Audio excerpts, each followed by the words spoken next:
So why is indoor air quality an important topic? Why is it something that we really need to be discussing today? Well, 90% of the time we spend is spent indoors, and we don't realize how much time that actually is. Prior to COVID-19, we spent about 65% of our time at home. But now with so many people working remotely, and limiting their activities outside of their home, we are really spending the majority of our time at home. And this gives us a really great opportunity to take control of our health and well-being in a whole new way.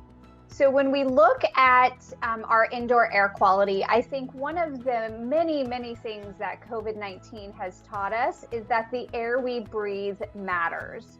Air pollution is the #1 environmental cause of premature death.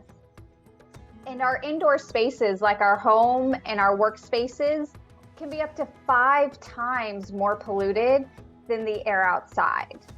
But when you think about pollution, are you thinking about the air inside your home? Probably not. We think about smog, we think about smoke from factories, you might even think about exhaust from vehicles. It's not the air inside our home that we really worry about. Our homes and other indoor spaces can be up to 5 times more polluted than the air outside. So we really do need to pay attention to our indoor air quality.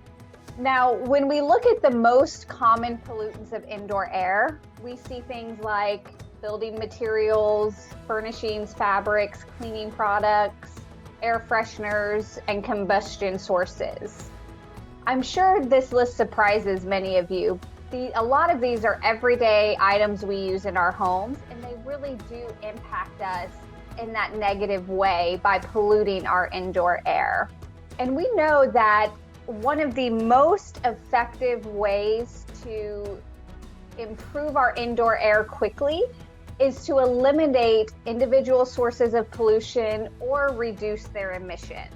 And so when we talk about pollution, things like volatile organic compounds and particulate matter is really what is polluting our indoor air.